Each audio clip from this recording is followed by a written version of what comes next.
Ma Jim Den the Shin Shewan, Jasha Ma Yanda, Zobe Sanya Ribada, Shazon Demba Devarisha, Jiden Kemba Givon de Kalo Givan Lana Me, Tada Milan Gedemba Sanje Jim Den Beja, Shaja Tuvala Chasen, Jado Jazu Demba Jim Den the Shin Shewan, Jumba Yanda, Zobe Sanya Ribada, Shazon Demba Devarisha, Jiden Given the Kalo Givan Lana Me, Tada Milan Sanje Jumden de Beja was Shaja to Shaz. Should Jazu share one, Dumba Jumden the Shinsha one Jaju. Yanda Van Zobe Sanje Rivada Shazun dem and the Variship.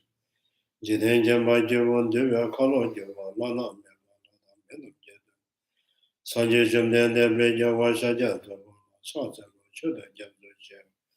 Kanze Kanye Zoa Jadam say Sajen de Anenjiden de la Shoja Zon de Zekava Jono.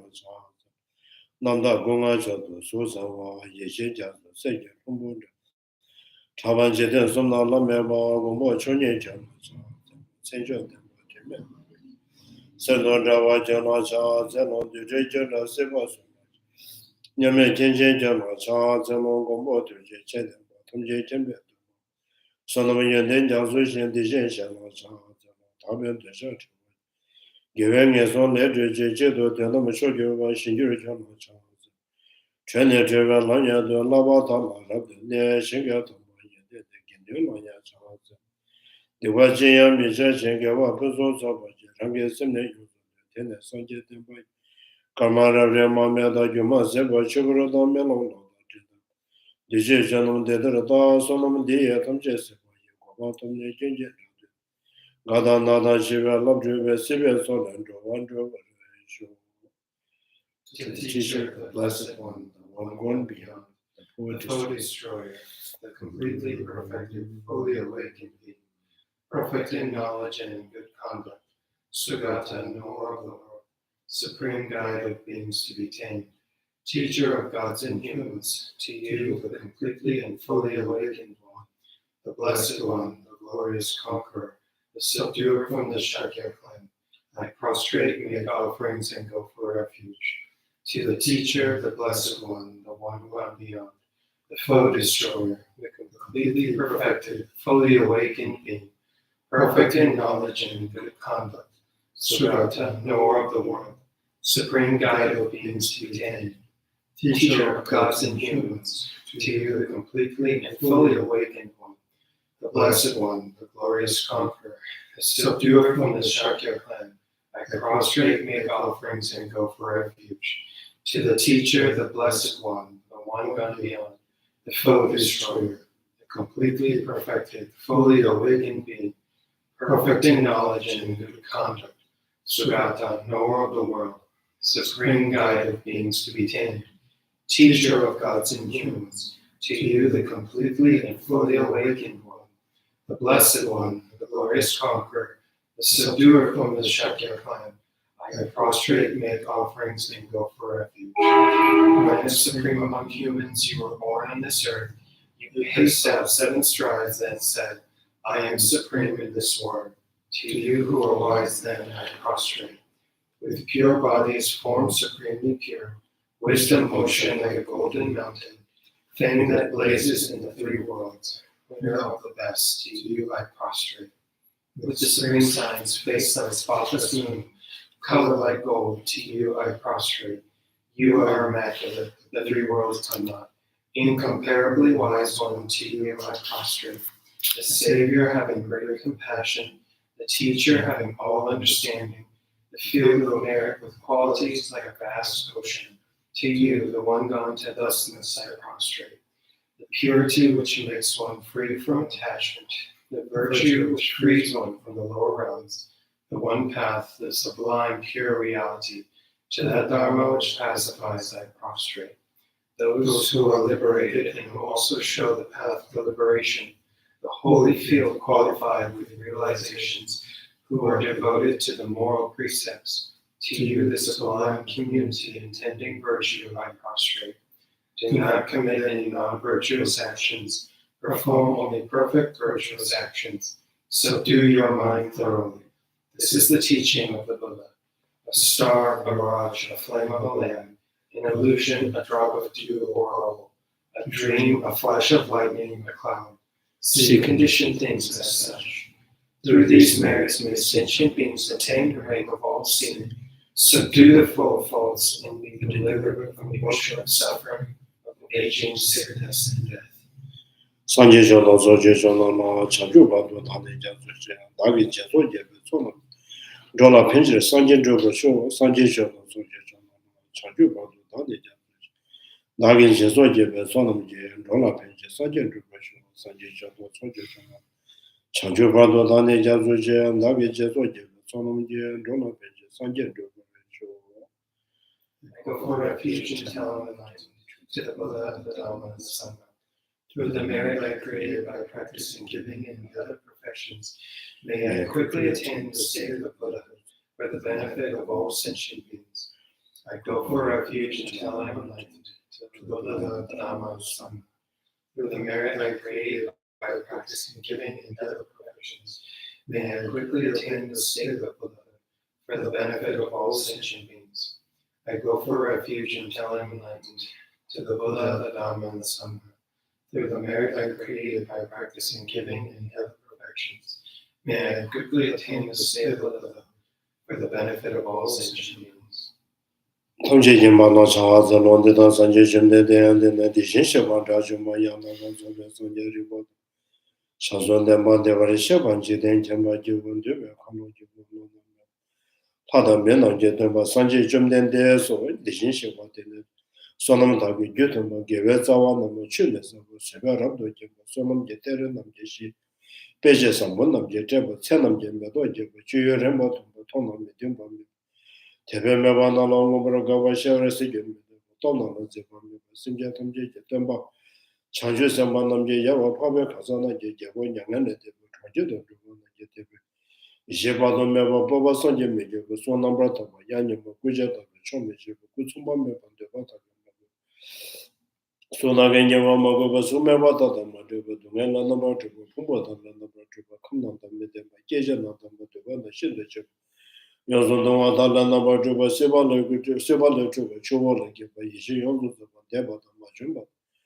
Tadarjumba Sanji Jumda de Yishela Neba and Yangana Deba Bedeva Yana and Yatama Simjatam Genesis Besala Juba.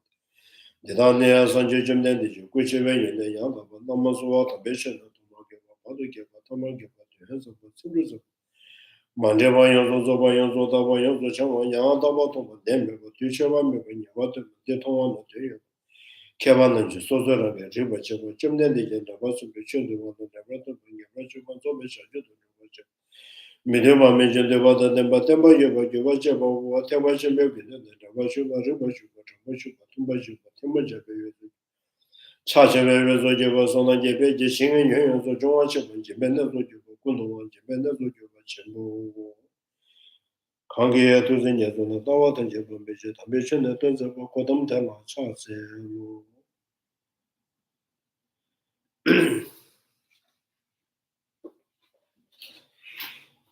So I think page number 222, to read from the response that worldly convention does not invalidate these refutations. So refutations means negating the otherness of the cause and effect, negating otherness of, the cause and effect, and then the basis and the characteristics, like me and my body as there is no otherness in me and my body. There's no otherness in me and my feeling. So because myself no different from the body, myself no different from the feeling, so myself no different from the eye consciousness, nose consciousness, tongue consciousness, body consciousness. But it is no different, but it's a separate entity. So me and my body is a separate entity. So the entity happen to exist, conceptually, or by constructing by the thought. So how constructing me and my body as a separate entity by projecting it, constructing it,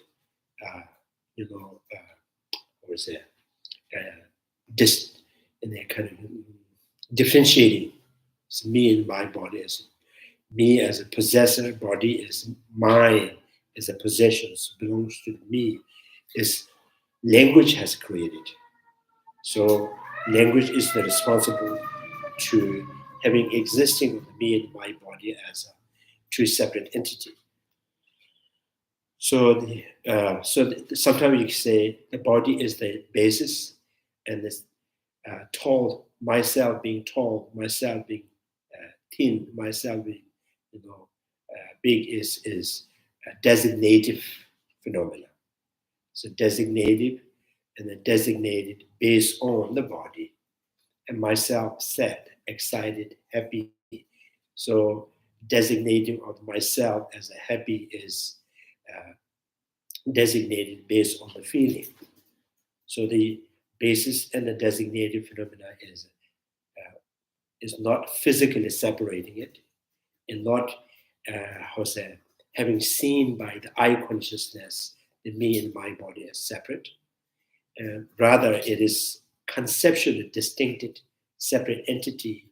So that's how the myself is one entity, my body is another entity. Right.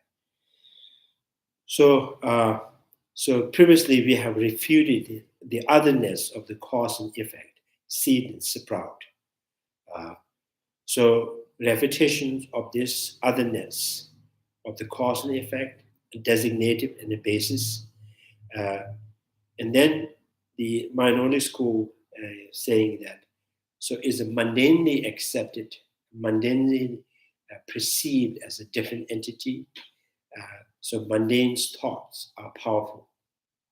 So response that worldly convention does not invalidate these refutations. Mundane conventions is not going to, harm on the otherness of the cause and effect.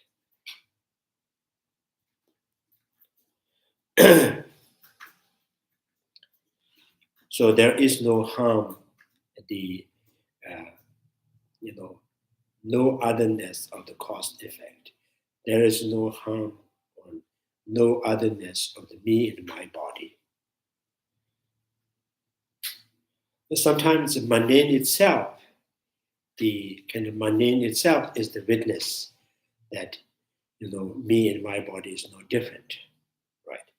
So when you say, I am here, you just point at the body. I am happy, so you're again pointing at the feeling. So which means in a mundane, they don't see as a different, they don't see as a difference in between me and my body. So the minority school says, yes, mundane accept it as a different. So those who do not understand, so without the distortion, the meaning of the scriptures, those who are bereft of the means, repeated study of the nature of the no intrinsic existence that helps one part from long acquainted friend, the manifest clinging to the truly existing of the things, stemming from ripening of the habitual propensity for grasping at true existence, imprinted during the beginningless cycle of existence. Such people might appeal to mere worldly convention. So maybe you are right in the sense that because we have this appearance, innate grasping at me and myself, my body as a different, and cause and effect is a different, because we have this habitual propensities their tendency to grasping on the truly existing on any appearance. So everything that appears to the mind, we tend to believe these are by nature, they are kind of separate. So the arbitrary terms of the world, now these objections from the arbitrary worldly conventions cannot be averted easily. It requires a lot of explanations about how the convention of the world came to be. For one needs to demonstrate how the perspective of the world can invalidate in the case of certain phenomena. So even in a conventional worldly perspective of the world, or worldly perspective is invalidate like mirror image as a true. So this, even in conventionally, we understand the image of the face is not the face, right? Shadow of the tree is not a tree, and the image of the moon in the water is not a moon, and the mirage, water like a mirage, is not true. This is mundanely, even the mundanely has convinced these are not truly exist. And then even now the truly existing of color, truly existing of taste, the tactilities, these are mundane, from the mundane perspective, has no potential to understand or realize this is not truly exist. Color is not truly exist. So the mundane cannot disapprove the truly existing of color, truly existing of the smell, the taste, and the tactility. Mundane, in the mundane perspective, cannot disapprove the me and my body as a truly two separate phenomena. Right?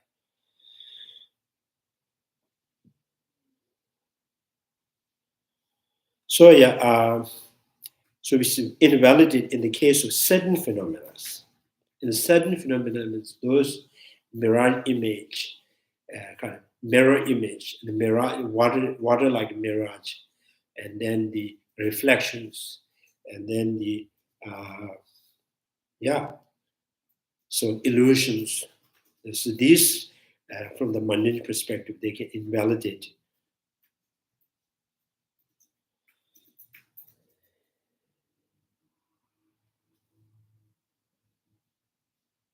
Case of certain phenomena, identifying the specific characteristic of such category of effects, and demonstrates how the worldly perspective cannot invalidate the case of another category of effects, truly existing of the color, smell, taste, tactilities, truly existing of the cause and effect.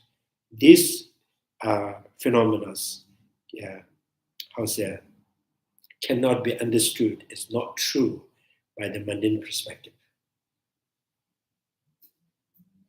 So the Prasangika school, explaining to the mind-only school says mundane perspective is not invalidating the cause and effect as a different.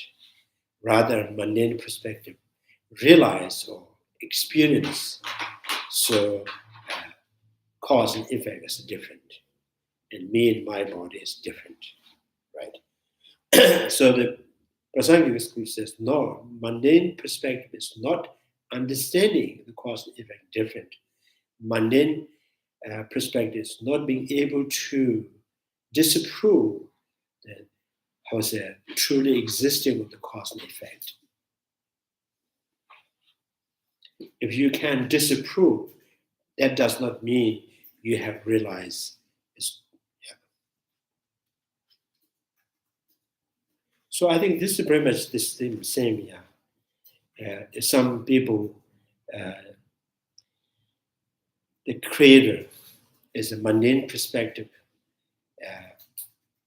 saying some people say you cannot disapprove the God or creator, so therefore the creator must exist.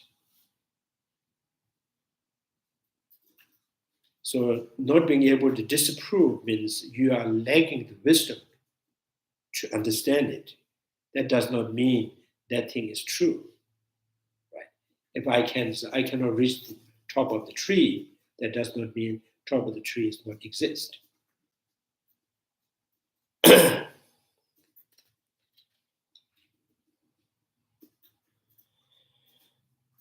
So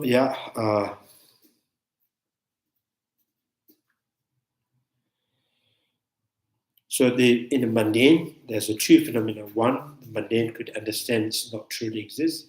One, mundane perspective has no potential to understand it's not truly exist.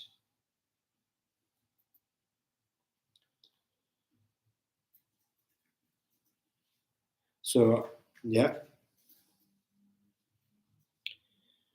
to do this, one must first present the differentiation of the true truth. This has five parts. General presentation of the true truth, relating this presentation to the actual context. So nature of the each of the truth. Objection to the assertion that worldview perspective invalidate reputation of arising from others. So my own school says the barley sprout arising from the barley seed. Therefore, barley sprout should arise from others, right? And then there's this was experience perceived by the mundane's perspective, right? The context of and the manner in which worldly perspective can invalidate. So general presentation of the true truth. This has four parts. How phenomena differentiate in terms of true truth, have dual natures. How phenomena differentiate in terms of true truth have dual natures. Dual natures means separate entity, separate identity, conventional truth, and ultimate truth. So, which is possessed in every phenomena, but is two identity, two entity. So dual entity, dual natures. Further, the presentation of the true truth and distinctions within the conventional truth from the perspective of the world. Like I said, color, sound, smell as one category, which is not being proven to not truly exist by the mundane perspective, and the mirror image, illusions, optical illusions. These are one of the category that is the mundane perspective can understand is not true. Right? How the apprehended object of that which is deluded with respect to its object of apprehensions does not exist even on the conventional level. So not truly existing of the mirror image is understood, revealed, asserted, ascertained by the mundane perspective. And the color, sound, smell, not truly existing color is so not being approved as a truly existing by the mundane's perceptions. And so,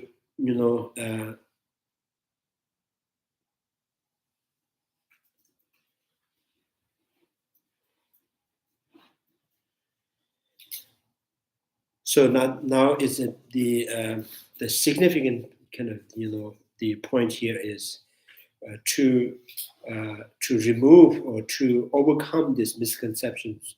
You have to come to understand that the object that's apprehended by the misconception is not exist in both ultimate and conventional.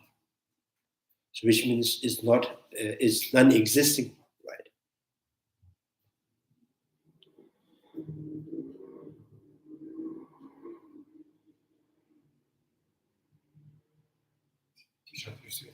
Object apprehended by misconception doesn't exist. Yeah.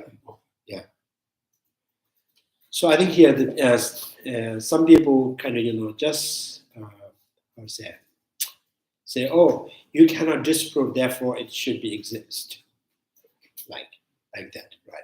And some people says, oh, it appears to me is so convincing, so therefore it's true, right? So these are just what kind of temporal kind of you just trying to give yourself a satisfaction with the temporal evidence. So disapproving here means you have to prove the object that apprehended is not exist at all, even ultimately or conventionally. So that's gaining convictions.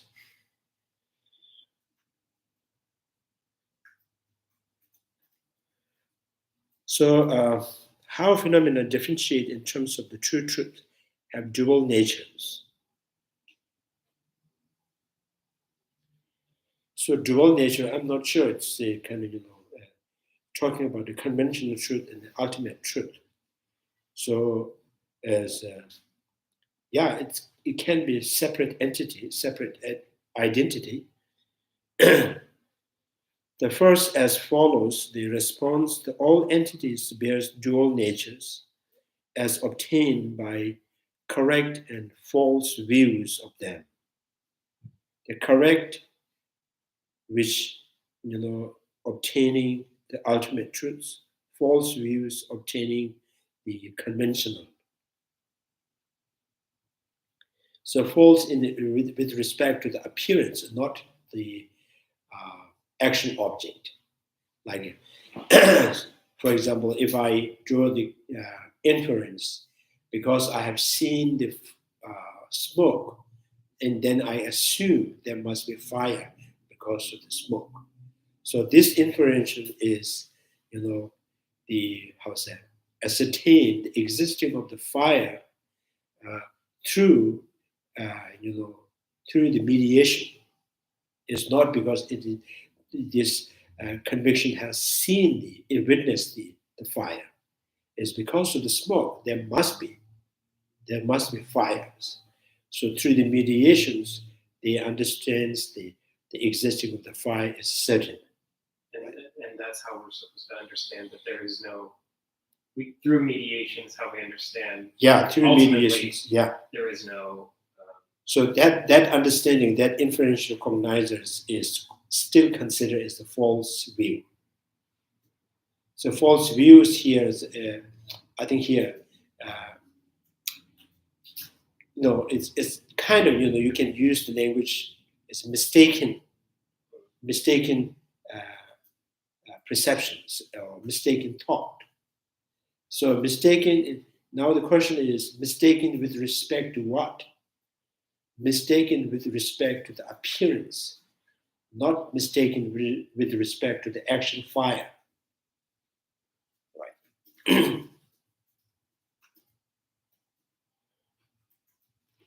So the inferential cognizers, which inferring the existence of fire, and because of the smoke, this thought is also pretty much kind of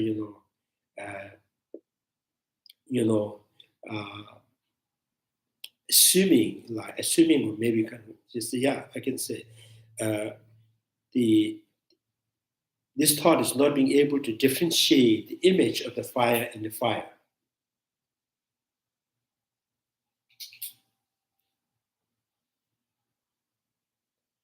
So it's kind of through the mediations that say the fire must exist because I can see with my eye there's a smoke. So the inferential thought is still kind of clinging at image of the fire.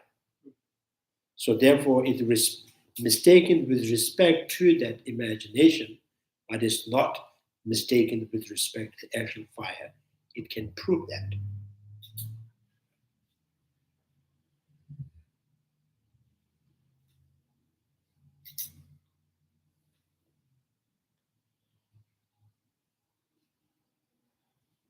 So this is why sometimes we use the term, how to say,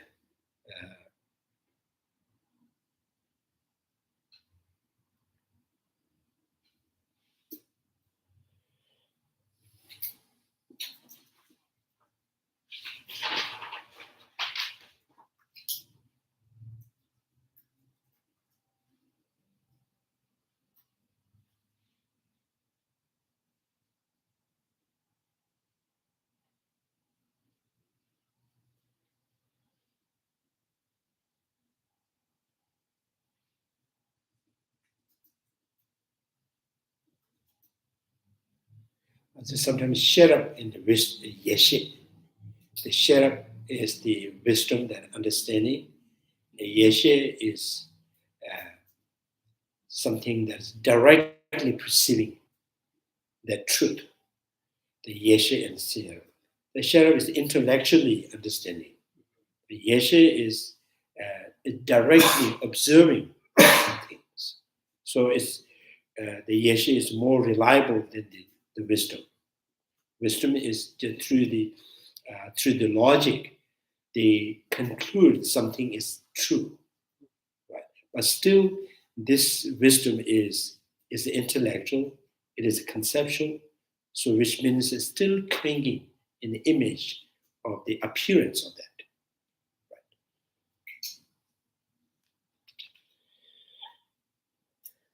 Yeshe is also direct knowing, but doesn't it go through any? The shadow turn into yeshe, yeah, by training it, increasing, and then it become the yeshe, so direct perceptions. Right.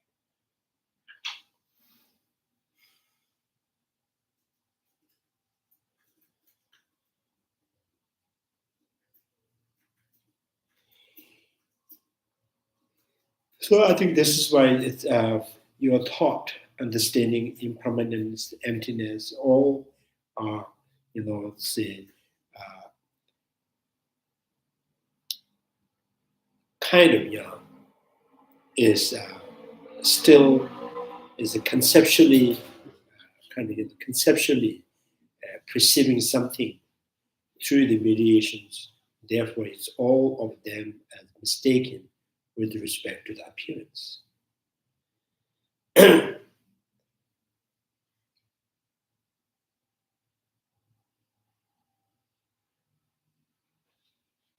And also, like eye consciousness, eye consciousness is not mistaken with respect to the color of the shape.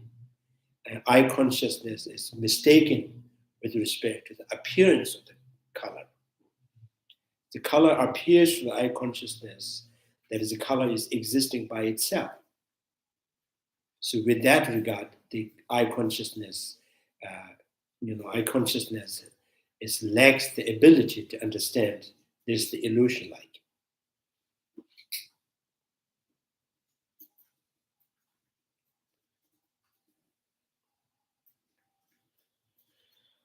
So, which means the ordinary sentient beings. So there's more chances to get deceived because we have a concept, the assumption, and direct perceptions, sensory perceptions. So the both are always not complete, not really totally accurate in the object.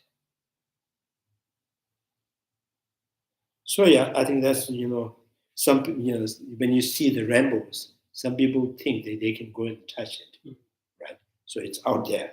This rainbow is something exists by its own, standing by itself. So it's physical is a form and standing by itself, which means so there's some kind of from the distance you can see things. So you think because it's a form and physical, it exists by itself. So it has some directions. It has some position. It has its own ground to stays. So if you go closer, so you may reach it. Right? So this eye consciousness has no ability to understand that kind of, the how to say, illusionally existing of the color. So in the Prasangika school says that your eye consciousness, nose consciousness, tongue consciousness, body consciousness, your mental consciousness. So all are mistaken with respect to something. It's not complete understanding. If you have a correct wisdom or correct knowledge of any kind of things, so you don't need noble eye.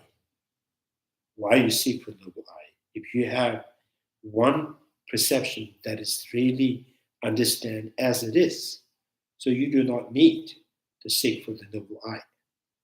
So you're seeking noble eye because your perception is lacking the quality or ability to understand things as it is.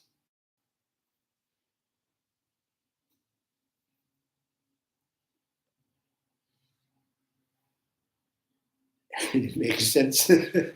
I'm just thinking the eye consciousness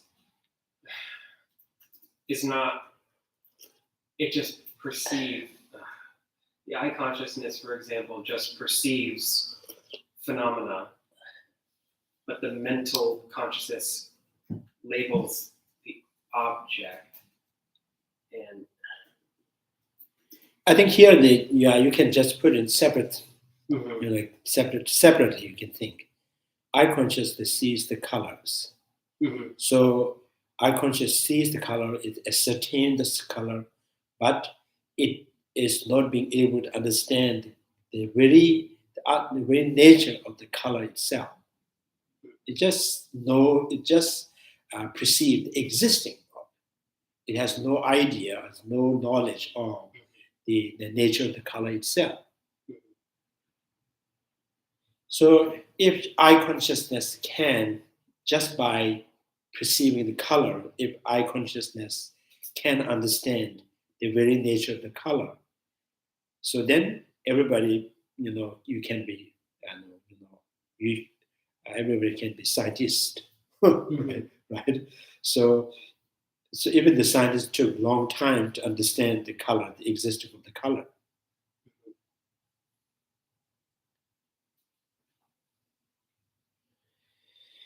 And then another things is inferential cognizers, like drawing the reasonings through, because of the smoke that you witness, you're seeing it, directly perceiving it, and then you draw the conclusions. There must be the fire, where the smoke is.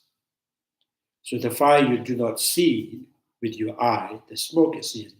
You are kind of directly perceiving it, but you conclude, draw the conclusions that the existence of the fire. So that thought is also pretty much, where you're looking at is image, right? And with by pointing at the image, they assume or can assume the existence of the fires.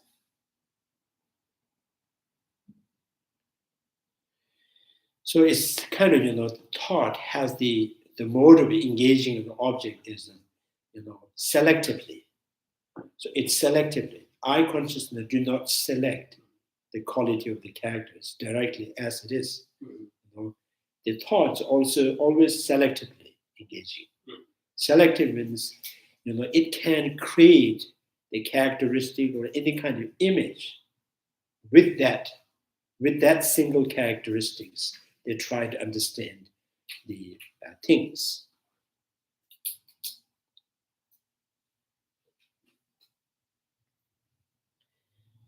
So thinking about me and my body, and me and my feeling, also, it's through the imagination, through the mental construct, they understands me as a possessor, body as the possessions, possessed to the eye. Is a conceptually we're seeing it. So which means through the imaginations, through the mental construct, we understand the self, existing of the self, and the existing self having possessing the body and feeling. So that thought is also, not completely understand its object.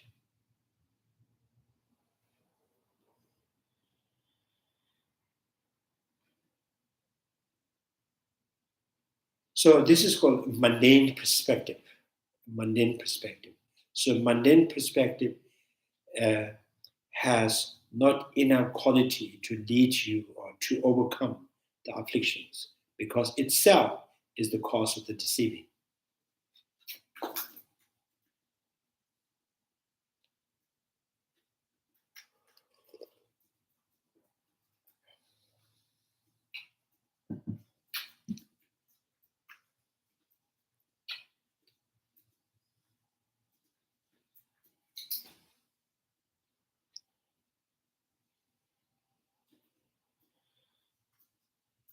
So it's a mundane perspective. From the mundane perspective, the conventional things exist. From the wisdom, from the noble wisdoms and the ultimate truths. So noble wisdom is directly perceiving the ultimate truth.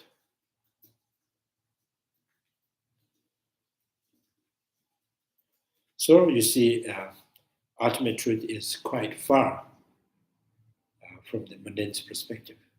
So if we continuously rely on the mundane perspective, there's no way you can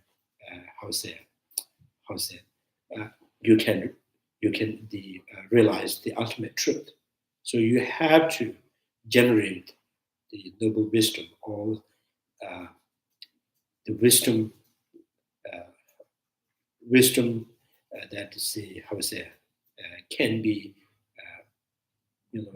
that can be turned into noble wisdom.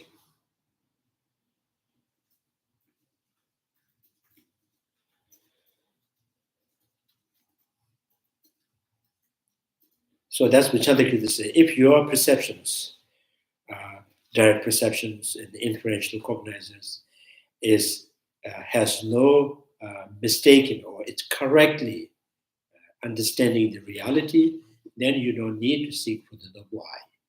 Right?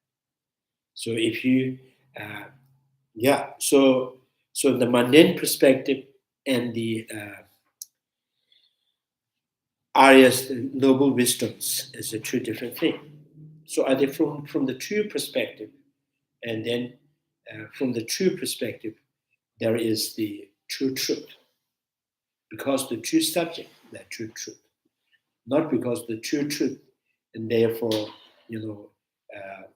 not because of the one single object has understood indifferently. Like as I say, in Hindi, the donkey called gada, in the English donkey, right? So it's one from the one object, the one understands is the donkey, one understands is the gada. It's not like that.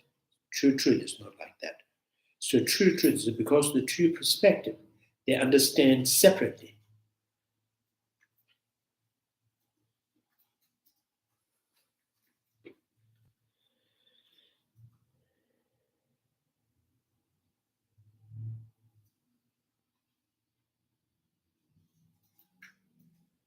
So that's why I think dual nature of the true truth.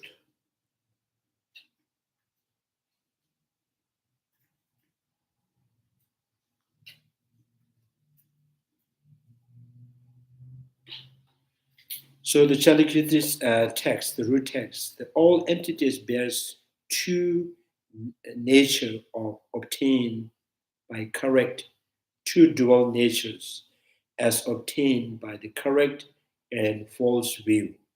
Correct view and false view. So what is seen by the perfect wisdom is the ultimate truth. And what is seen by the false visions is conventional truth. So it is taught the Buddha who realized without distortions individual nature of true truth, without any without even the stain of the afflictions, totally, purely, and absorbing or being inseparable with true truth. So that's why it's called omniscient. Have shown that they're all entities, both inner and inner, such as motivational factor like intention and so on.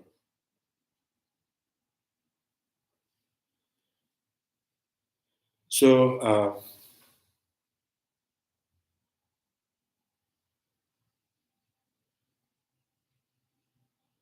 outer such as sprout and so on bear dual natures. So mental factors, inner phenomena like mental factors, and the eye consciousness, nose consciousness, tongue consciousness, and the feeling with eye consciousness, discrimination awareness with the tongue, the eye consciousness, intention with eye consciousness, contact of eye consciousness. So all these conventional separate phenomena is Buddha within from the one perspective, he understood completely the true truth. Right. So what are these two? It is their nature in terms of the conventional truth and their nature in terms of the ultimate truth. So this indicates that when they're differentiated, there are two natures, even in the case of single entity, such as a sprout, a conventional, and the ultimate one. So the sprout, the nature of the sprout, the the ultimate nature of the sprout is perceived by the perfect view of the wisdom, and the perfect view, right? And then the conventional, the kind of ordinary, the existence of the sprout is perceived to be existing by the conventional, like eye consciousness. Right? So, ordinary, in the mundane perceptions understands the conventional, and the perfect view understands the ultimate natures.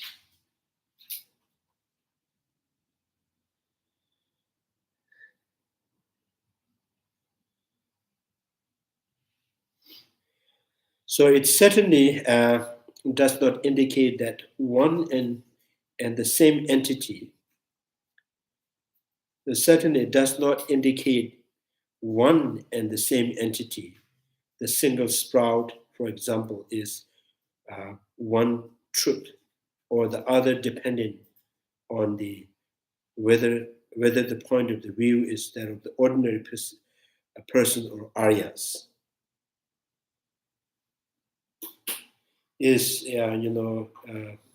So now this is saying that it's not because of the true truth is not determined differentiated by the sentient beings, ordinary sentient beings, and the Arya beings. True truth is just because of the true perceptions, and that understands separately. So therefore, the true truth, right? It's not because the two persons. One person only understands the conventional, and Arya persons understand the ultimate truths, right? So, if that is the case, the Arya person can only understand the ultimate truth, not the conventional.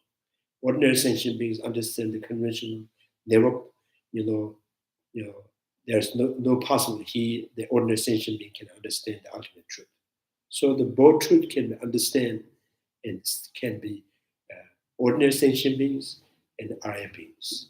It's depending on how you generate the perfect views. If ordinary being generated the perfect view, they understand the both conventional, ultimate. And the Arya also have the noble eye that understand the ultimate truth. Their conventional perceptions, eye consciousness, nose consciousness, tongue consciousness, my body consciousness, mental consciousness. These also understand the conventional truth.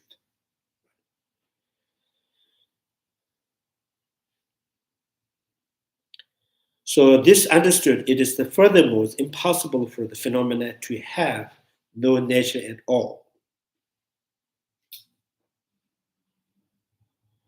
The furthermore impossible for phenomena to have no nature at all. So which means, so from the true truth of the one, single sprout, which means, yes, this sprout has the nature, this sprout is exist. Now the existing of the sprout is the relatively. Insofar as something is established basis, something is an established base. Established base, yeah, I think this is the Tibetan literally tells them, the Tibetan Shitruba means something that exists with base. So Shitruba means something exists with base. That's what established base means. Yeah, established base means. You can say how the tall man exists. So then the tall man exists with base, therefore it is existence. So tall man existing with tall body, and the sad man existing with, sad feeling, and the excited man existing based with excitement. Something that exists with base. Or with base, yeah. So this is the kind of how it proves the existence. Right. The existing, something exists, something appears, something appears to the mind which has base. Why would the base not be the man? Why would the base be the sad feeling and not the man? In the case of this, Sad itself. why would it not be the man as the base and the feeling, the sad feeling is the base? Is I guess my question. Because the man is the sad man means the sad.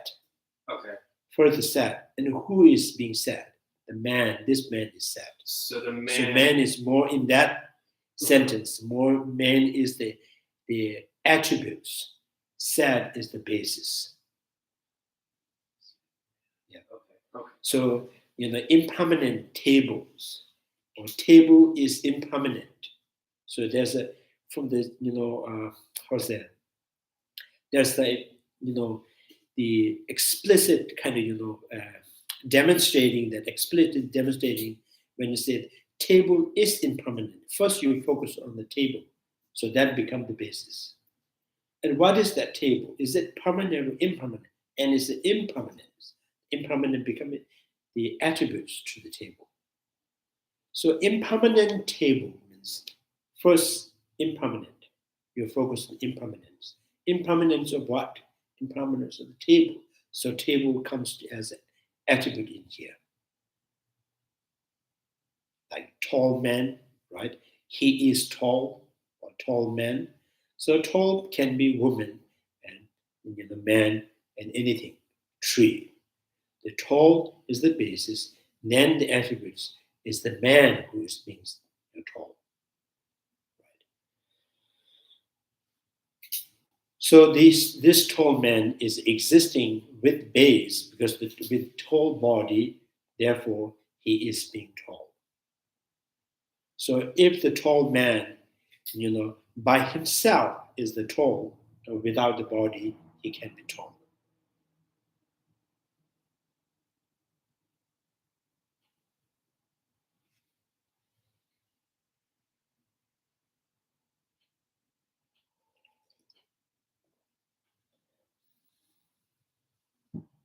So I think Shiddu, with base, established base, like a braid. So braid is, exists with base. And how? Sour braid, honey braid, sweet braid, soft braid. So which means is showing the basis, what makes the existence of the base, and what make existence of the braid. The braid can be exist as soft and sweet and sour. So the soft, sweet, sour become the basis. Right? Without the soft, there is no braid can be soft. Without the sweet, there is no braid can be sweet. So I think this also kind of implying that the existing of the braid is conventional, relatively, right now. Relatively means there is no braid independent from the softness, independent from the taste, independent from the tactilities, independent from the colors. So, if the braid exists, it has to be exist with one characteristics. So, no independent braid has found, but braid is accepted to be existing with base.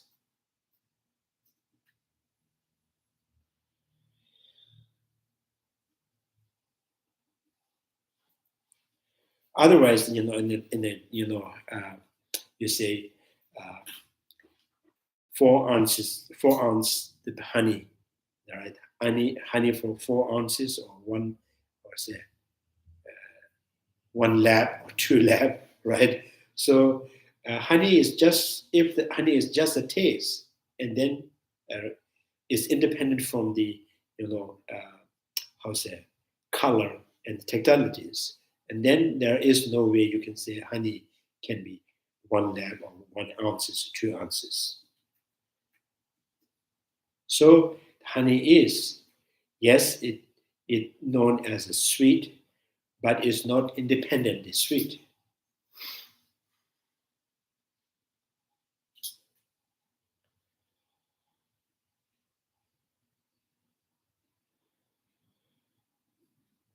So right now I'm talking about why it says established base,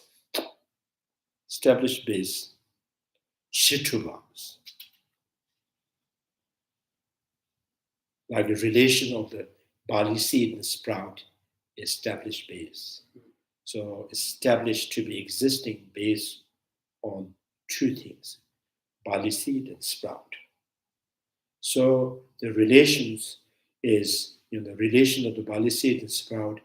You say you can argue how the relation of barley seed and sprout, the existence. So a relation of barley seed and sprout exists with barley seed or the barley sprout or between there. And then we say no, the relation of the barley seed never exists in the barley seed, not exists in barley sprout, not in between, not without both. But the relation of barley seed exists by depending upon seed and sprout.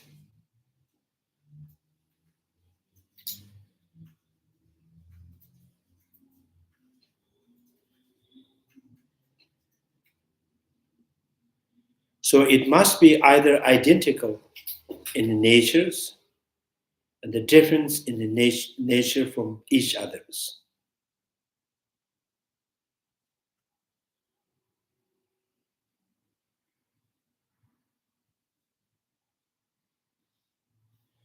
Either as identical in natures. Something, this is like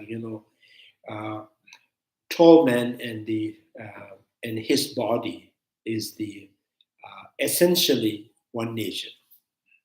So conceptually, distincted, right? So 2 identity and essentially one nature. Right?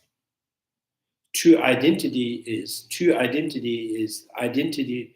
The separate identity is projected by the thought.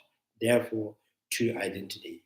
And essentially, if you go beyond that or projections, and you find just one thing. There is no separate. There is no tall man and him, tall body as a separate.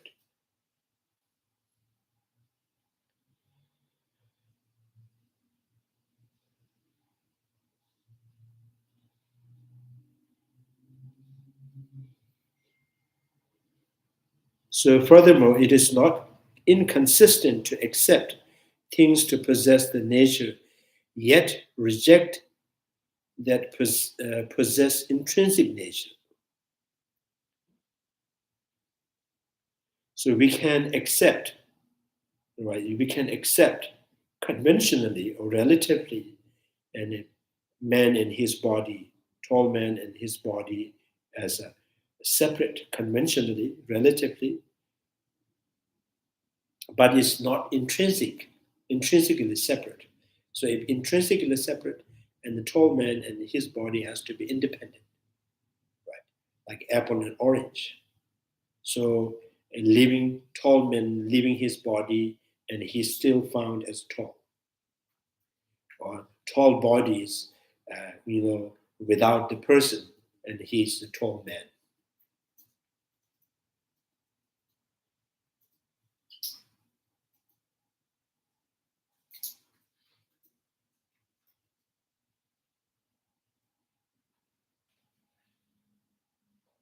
So right now the sprout possessing the two natures, conventional truth, ultimate truths. So having possessing the two, conventional and the ultimate truth, is relatively. It's not the ultimate truth of the sprout and the conventional truth of the sprout are not apple and orange.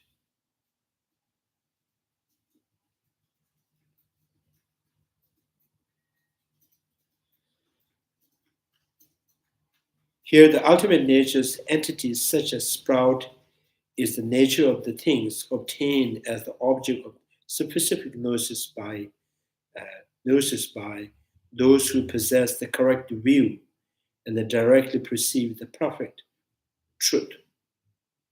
Such as truth is not established, however, through its own essence.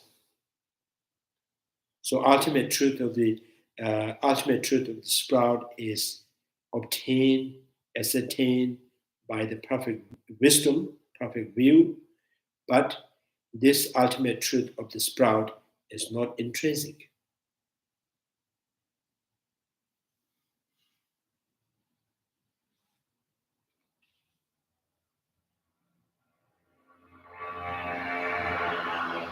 Like you saw tongue experience the taste of the bread. So the taste of the bread is not only, the tongue is only experiencing the taste. That does not mean the taste is independently exist, right? The eye is perceiving the color of the bread, but that does not mean the color is something independent, because the eye consciousness only perceives the color, not the taste, the tactilities. So in this way, the perfect view has obtained the ultimate truth of the sprout. That sprout is not truly exist, means it is not independent. Right?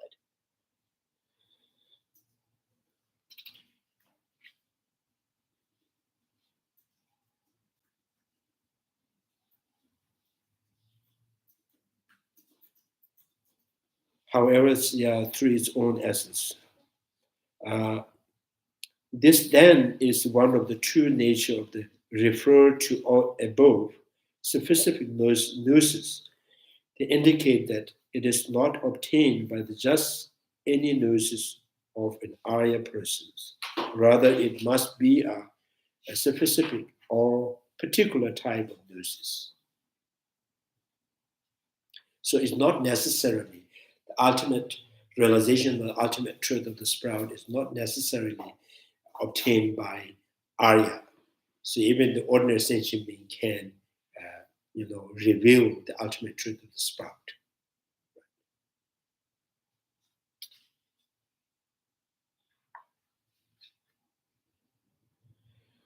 But you said somebody who reveals the ultimate truth is considered noble. It's not necessarily a noble being. It is when he perceived that directly, and then he becomes the noble being. Yeah, because the noble I is direct perception of the ultimate truth. So right now, the ordinary can understand through the inferentially, they can understand. Yeah. So yeah, intellectually, inferentially, we can understand ultimate truth. Okay. So that has to be, continuously train and improve into the direct perceptions. Then this individual becomes the noble being. And the reason why it is still incorrect understanding in terms of ultimate is because it's perceiving the symbol of the. Yeah. Okay. The symbol of the sign that is projected by the thought. Still clinging on that.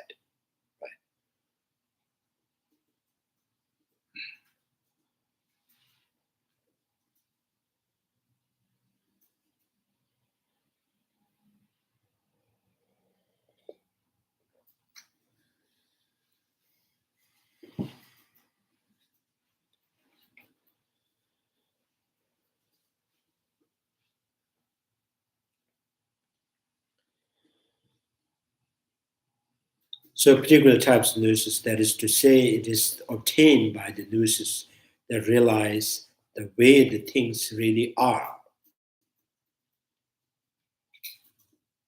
So it's kind of, the type of,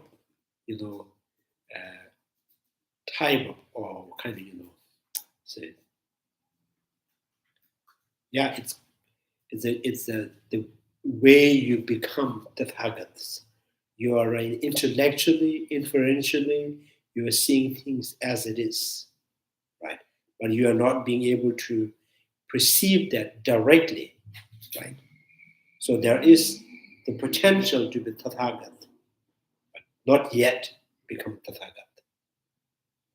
So that's gone, right? That's gone. So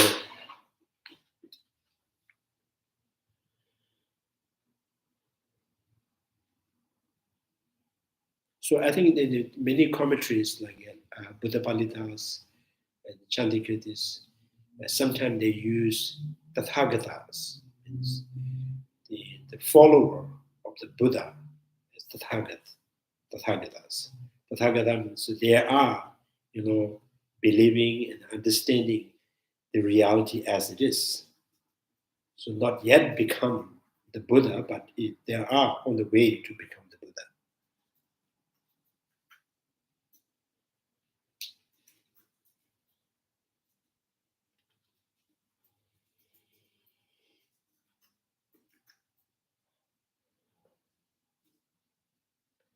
So now in the presenting as obtained or established by the gnosis, one might wonder whether something established by that gnosis must be truly exist.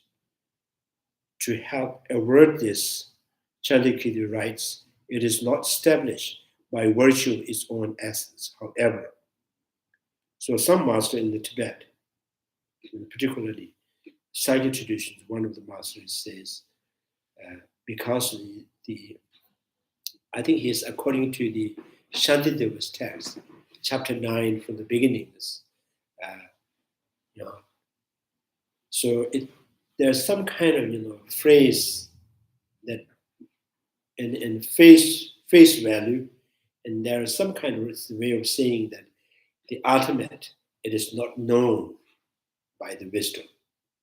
So it's like, which means there is no objective kind of noble object that known by the wisdom or Arya wisdom. So some masters in Tibet, they says, because this Shantideva says, therefore, ultimate is not noble object. Right.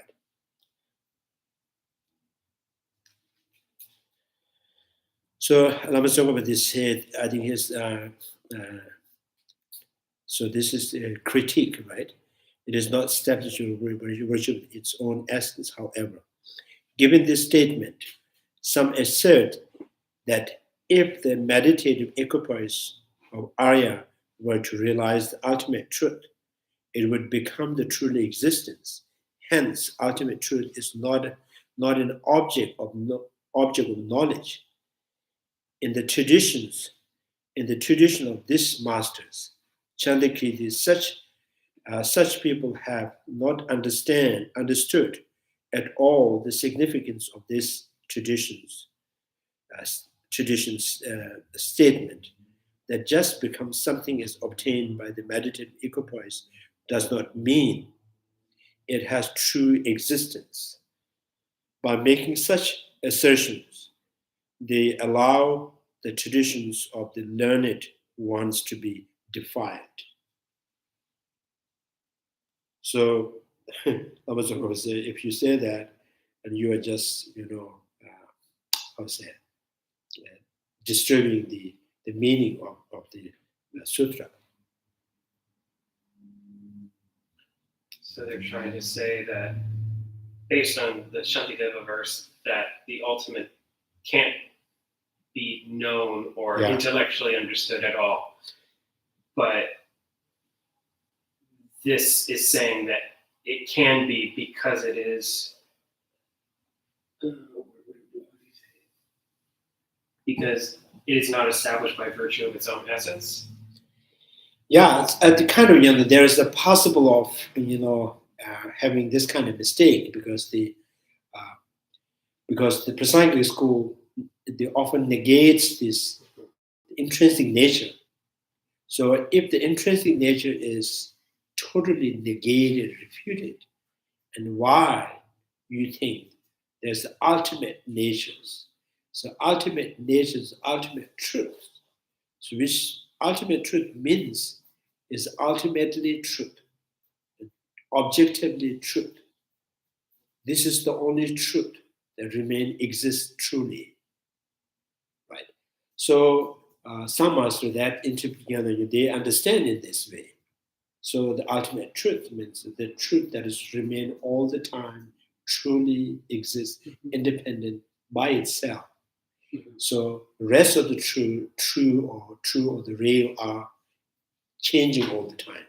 This ultimate truth is ever remaining, existing. So therefore this is, well, in that case, the ultimate truth has to truly exist. So in that case, the ultimate truth is that exists by its own essence.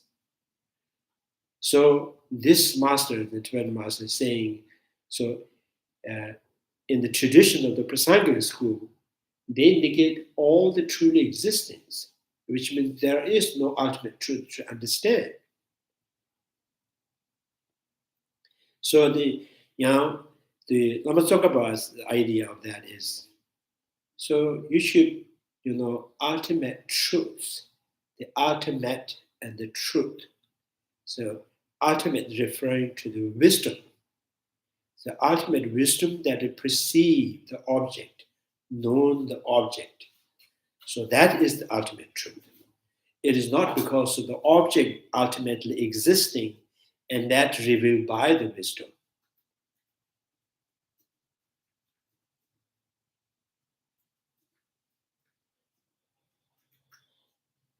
So so our ordinary perception, like eye consciousness, no consciousness, mental consciousness, even the inferential, the wisdoms, is a conventionals. So there is a conventional, and then there is another kind of the part of the another perceptions that is directly perceiving the emptiness. So the two,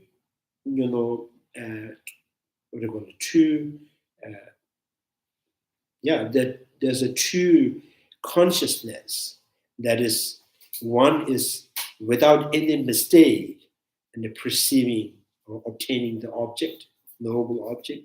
One is with mistaken, but still revealing things, understanding things. So the ultimate is referring to the subject which is without any mistake and kind of engaging with the object. So whatever the object obtained by this ultimate consciousness is known as ultimate truth. So it's not because the object by themselves truly exist, and the conventional objects they are not exist by their own essence. Only the truth is only exists by their essence. So this is not, not the Prasangika school tradition.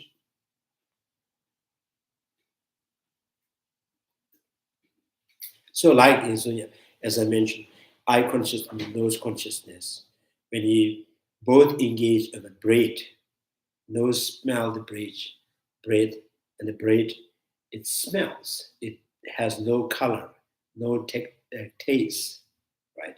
Only so this nose way it engage, way it obtain the object, and this eye consciousness and the way it perceives the objects, and they separately. So, because the true subject is perceiving separate object does not mean object independently separate. Right? So in this way, the ultimate consciousness, perfect view is way engaging on object, and the conventional, so then ordinary perceptions, the way engaging object is different. So whatever have they each has obtained is known, divided into two. So one is the conventional, one ultimate truth.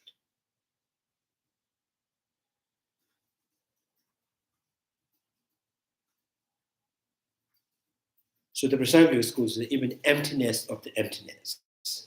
Emptiness is also not ultimate, right? Ultimately exists or truly exists by its own essence. Like space exists. Space exists because of the obstructive phenomenon. Because the space, the definition of space, absence of obstructive. So the absence of obstructive, the nature is the existing because of the obstructive phenomena. So space is not in obstructive phenomena. Space is not without the obstructive phenomena. So the ultimate truth of the sprouts, without the sprout, there is no ultimate truth. And there is no ultimate truth that is independent from the sprout.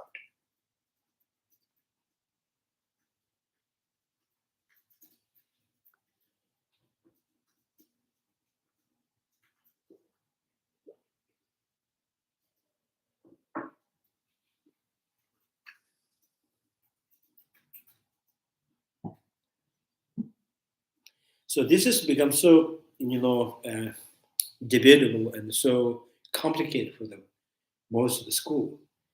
So Tathagata school, mind-only school. So Vibhashika school say, what is the true truth? Things that by breaking it,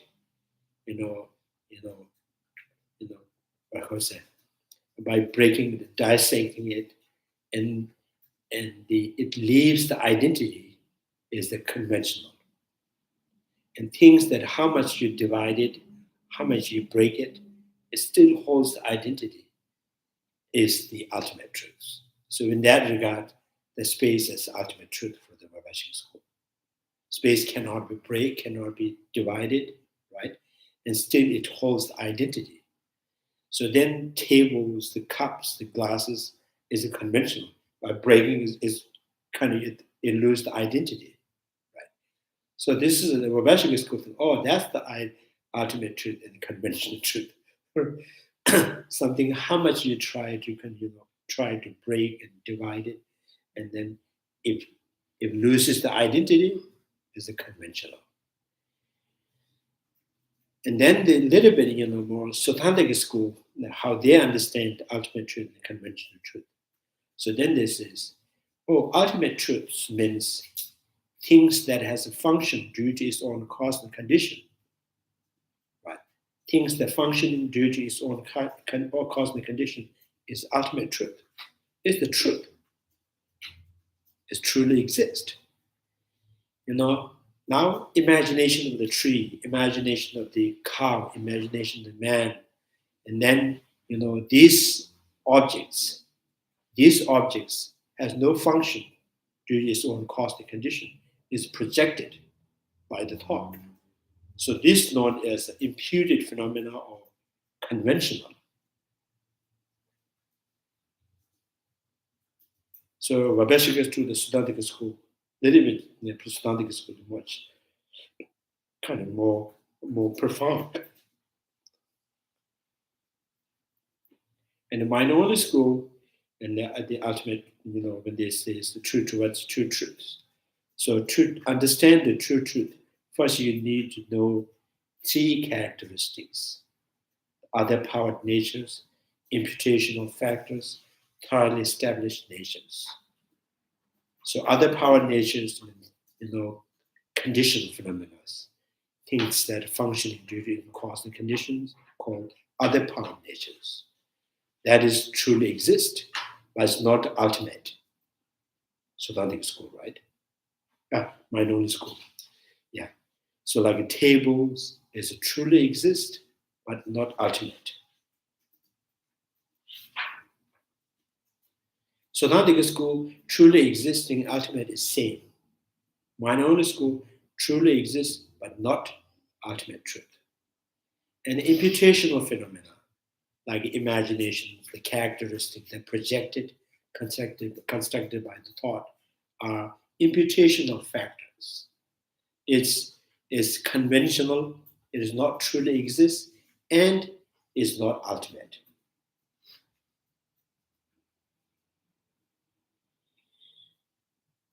So then and what is the thoroughly established natures? That is the ultimate truth. What is thoroughly established nature? Is and the other power natures. So other power natures, it become the basis for projections. Like for example, newborn baby, right? Before you name the baby, the newborn baby, this is like, for example, is other power natures. It's a conditioned phenomenon. So once it becomes the name of the Tom, of the David, right? So becoming the basis of the name is the conventional.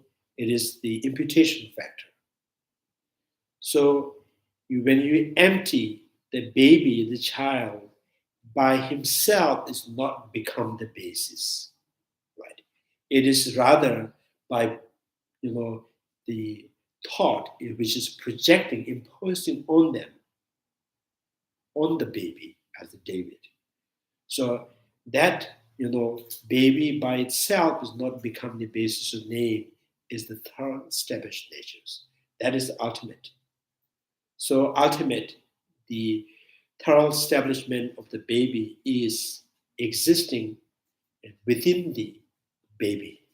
So baby is the basis, and then the thorough established nature is the character or something. Right? So Siddhantic school. Yeah, mind only school. Yeah.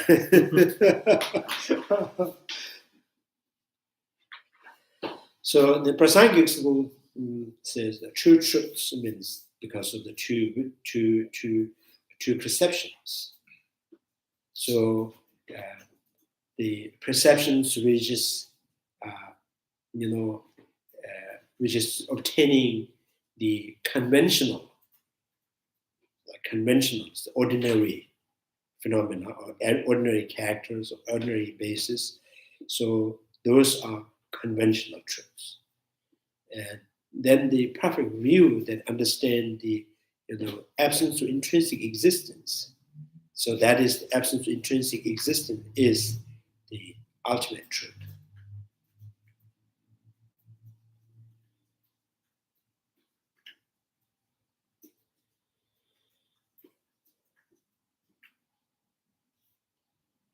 But still the true truth of the sprout, they are not in the sprout independently, like a head in the head, right? Like body in the cloth. So it's just independently, separately exist. So true truth is not like a body and a cloth. Right? So this is true truth means looking at the sprout objectively and finding no objectivities, right? Objectivity, finding there's no objective ground is known by ultimate natures.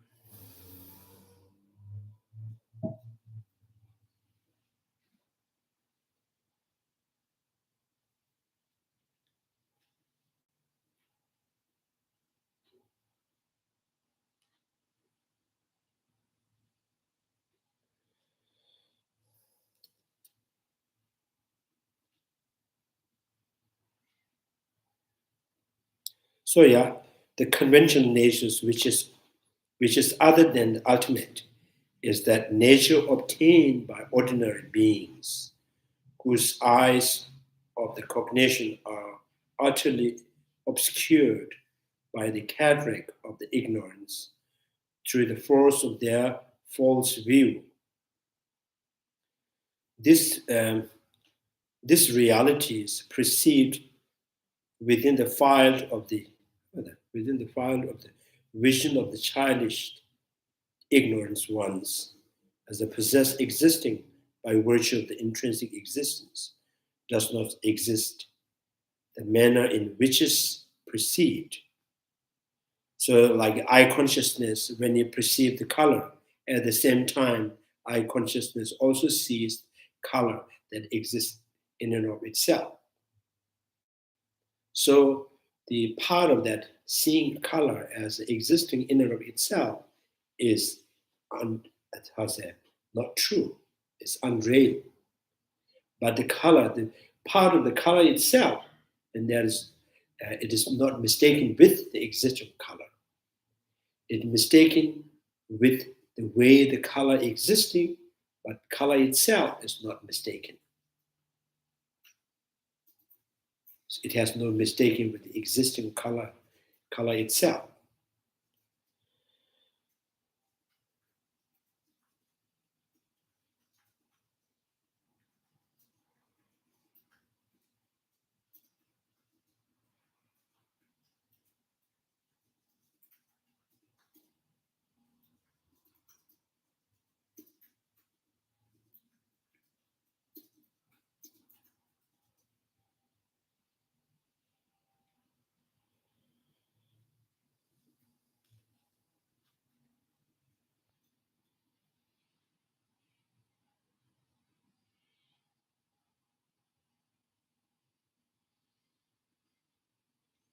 Sometimes, yeah, you see, even the conventional perceptions, like for example, when you lift like table, when you lift it, so before the breakfast, lifting it, after breakfast, lifting is the different, right?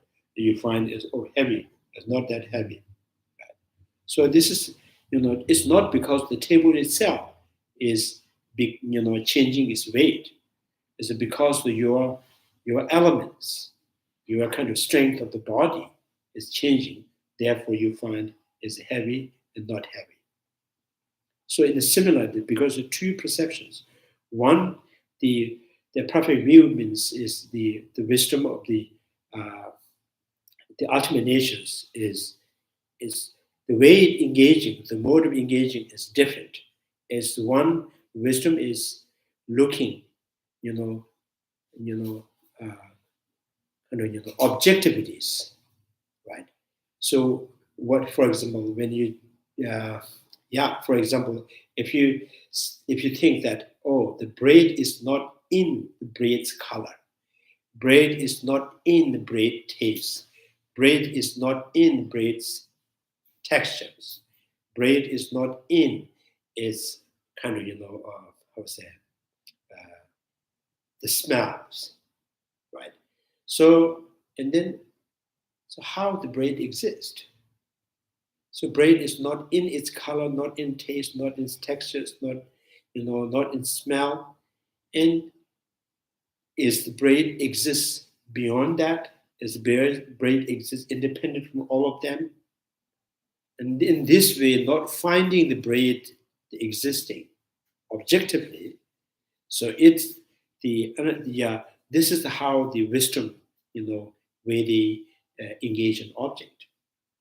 So the conventional means without any analyzings, objectively analyzings, just without analyzing, just it appears to you, and then you say, "Oh, there's a braid." That's a conventional. So without looking at the braid, by touching it, this is the braid, good braid. So sometimes without seeing the braid, you're just smelling, there's good braid. So that is how conventional the way of engaging the object.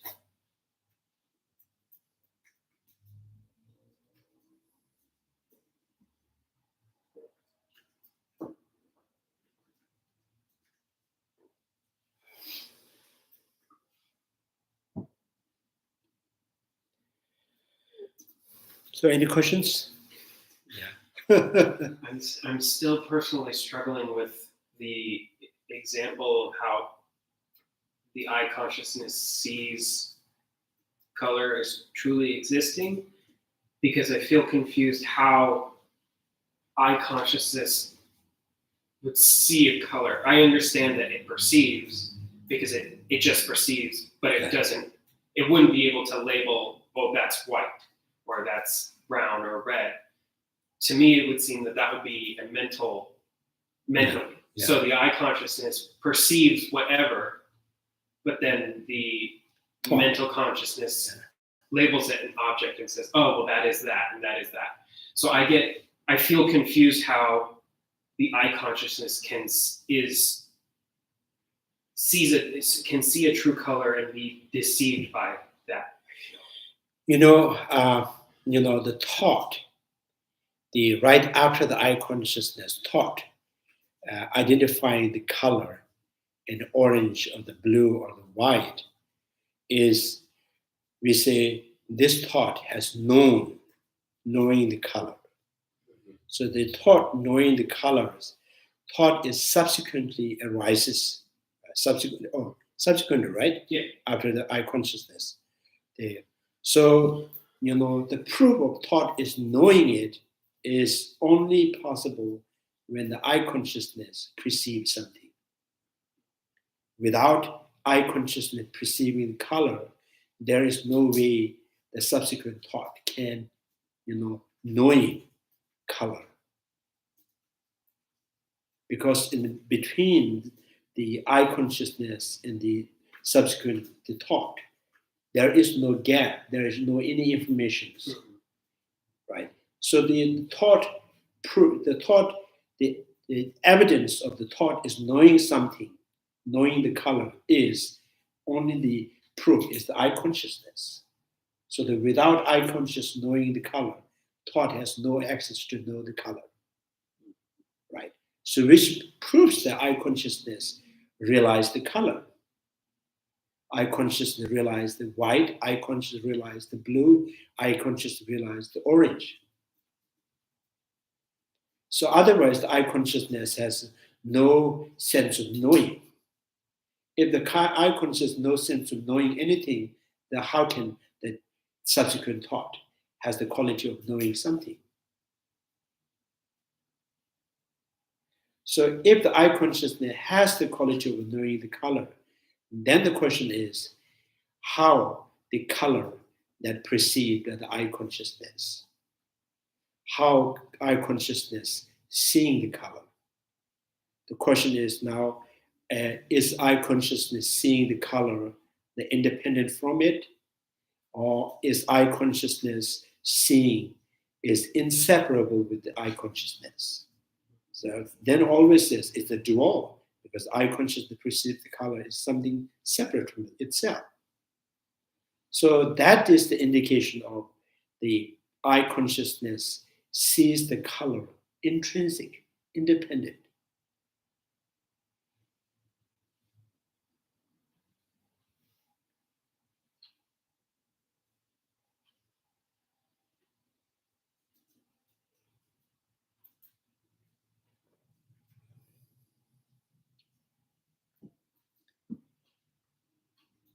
And the eye consciousness and eye sense power is the two different things. Sense power is the form. It's a form. It just received the reflection. It has no sense of knowing.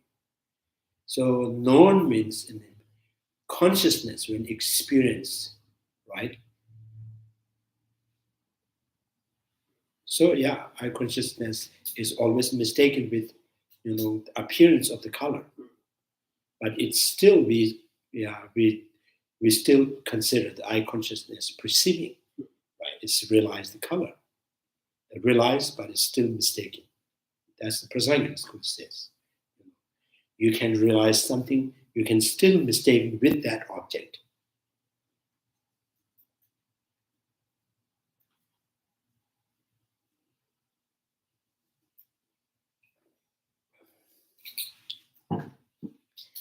And mine only, the Sodhanzika school says, so it is impossible simultaneously being mistaken with particular object and being, realizing that particular object. If you realize, you cannot be mistaken. If you're mistaken, you cannot be, have realizations. So the Prasangika school suggests to both. You can conventionally, you can realize, because I have seen this, right? For example, you say, this is like when you have some kind of, some elements, imbalanced elements. You can have some vision in your house, in your room, and you can say, "Oh, I have seen the ghost." So maybe it is you are mistaken with existing of the ghost, but you have seen something, right? So you are not mistaken with the something, but something is become the ghost can be mistaken. So yeah. Maybe the other thing I was thinking of was, I thought you said there was one school that specifically thought each eye or each sense power had like a separate consciousness. I don't know if that was a different school or something like that, but it was like, oh, the eye consciousness is completely separate from like the ear consciousness. I'm not sure if that was a different school or if I misunderstood. I think they all say is a separate. Okay. The eye consciousness, nose consciousness, ear consciousness, tongue consciousness are the separate. Mm-hmm. Now the separate, what do you mean by separate? Like you saw,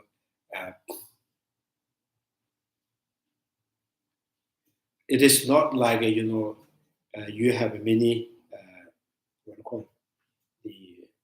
One water pipe. Mm-hmm. The same water that goes into one pipe, and there's different fossil pipe, and then fossil. Oh, yes, fossil. So maybe 6 fossil in the one pipe, the same water, and the water all comes from the different fossil. So you say this water is no different. What number 1 fossil, number 6, number 2, number 3 is not.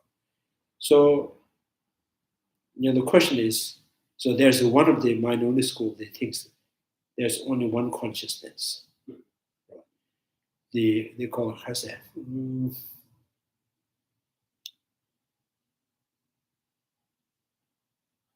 There's one of the mind-only school they call it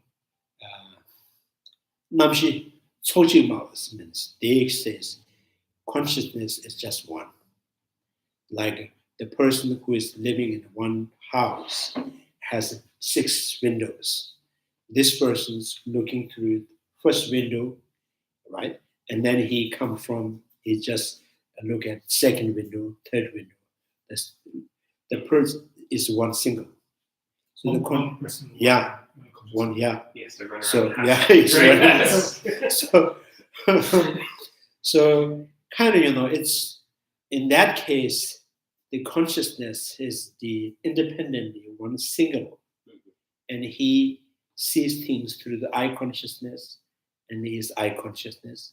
Then he comes from the eye consciousness looking through the nose consciousness, tongue consciousness, right? But it is still the single consciousness. Now here is not from the experience is not the case. We can experience all of them simultaneously. So which means it's not one single thing. It is functioning separately. Right? So that proves so that's the eye consciousness the consciousness is not going to experience the smell through the nose. Nose consciousness is not going to experience the color through the eye. Right. So now the question is, if that is and why for the eye consciousness, when the area is focusing on the music and the color that appears to the eye sense powers, why sometimes the eye consciousness could not perceive the colors while your mind is so focusing on the music. So that's has immediately preceding conditions. The mind that is towards and kind of forcefully drawn toward the sound has to be break. Without breaking it, and this eye consciousness cannot perceive anything, right? So that is the immediately preceding condition. Consciousness and the mental faculties is different. So the mental faculties has to associate with each sense of perceptions to be able to perceive and label and knowing things.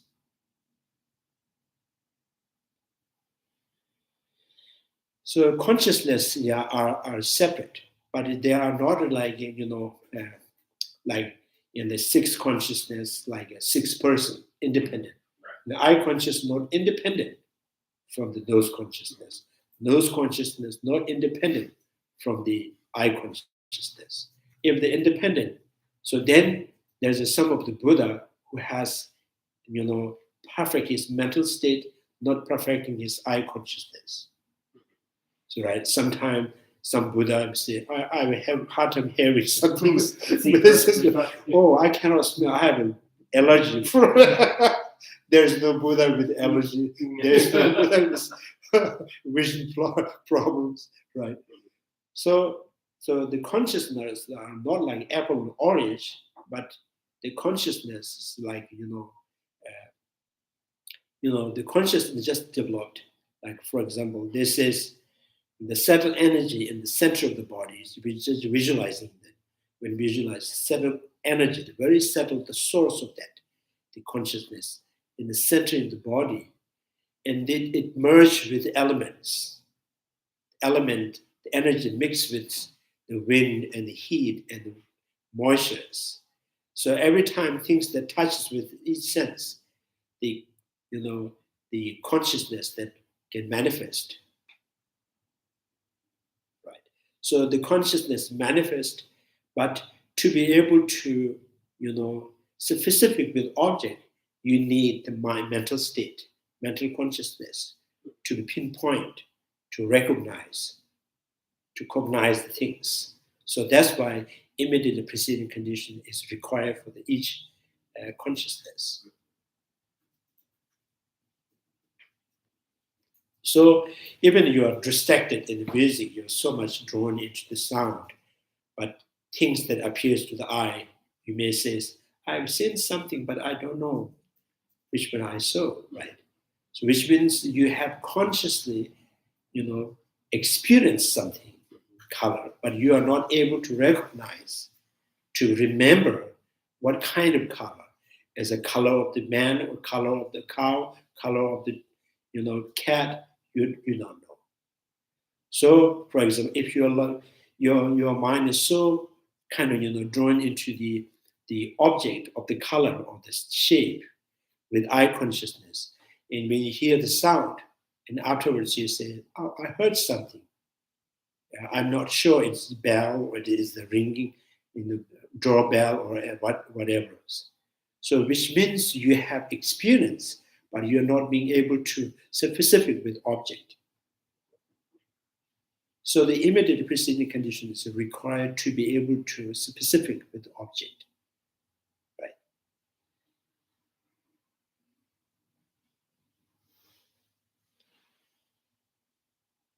Yeah, I don't think the ring. Then the what yeah, ring the door, chibuju, ring the door, chibuju.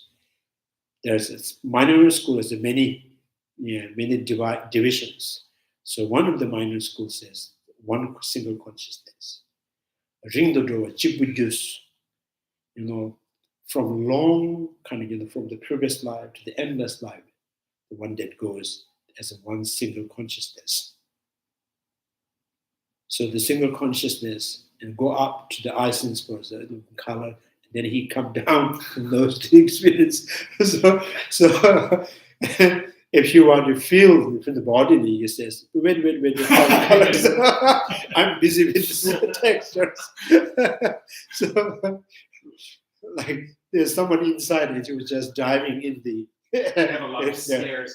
in the hollow in the body is his already going up and down like a person in the moon.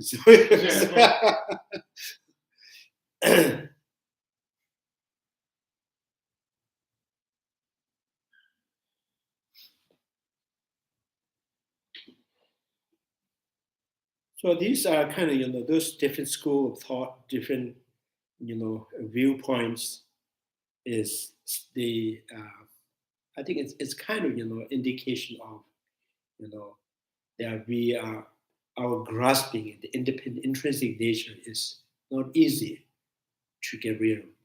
If you reduce one and then another, more settle the the misconceptions is manifest. And if you try to apply the antidote to that, and then it's become more settled and settled and settled. Right.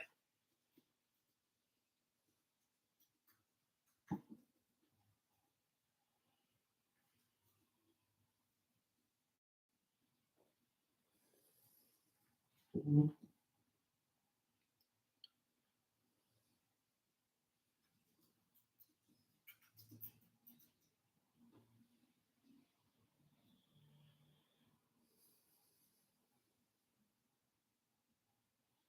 So yeah, the final point here is eye consciousness perceives the color, but it's still mistaken with color.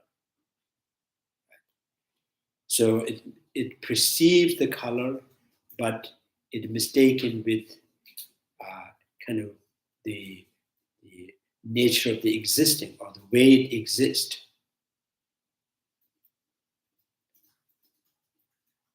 So the color, the existing color is dependently, and therefore it is, like the existing color is the optical illusions. Eye consciousness do not understand that dependent arising of the color and optical illusion like color. But eye consciousness, certain for the existing color, being able to make distinctions is like white or the yellow or the orange. So this is why all our mental consciousness and the sensory perceptions, they're all kind of, trying to,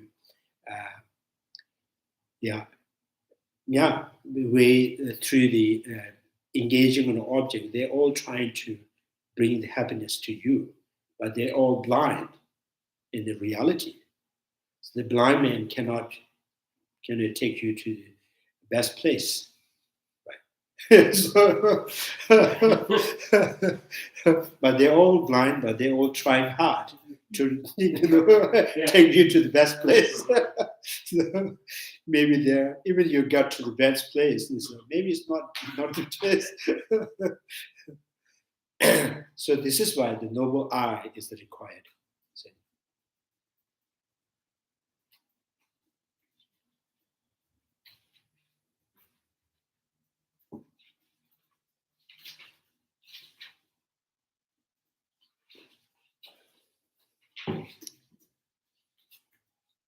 So we are, we are seeking for happiness by relying on this six, blind person.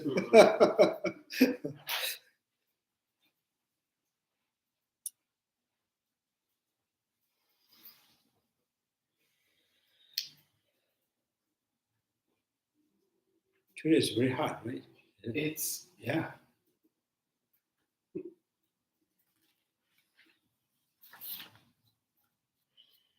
So, any questions?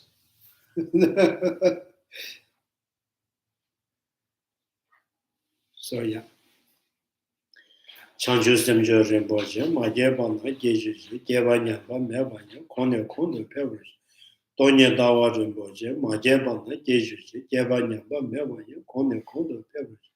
Pama semjen damjen, deda denjuji, ngendo tamje dawa towa. Chanju semba kama sujube, tada gunja, monum jubjuruji. Kare rabe gobe shibazo, penda dewa manu jungane. Shere sewa, tenzin jazuji, shabe sede badu denjuruji. May the precious Bodhi mind not yet born arise and grow. May the burden of no decline increase forevermore. May the precious mind realizing emptiness not yet born arise and grow. May the born of no decline that increase forevermore.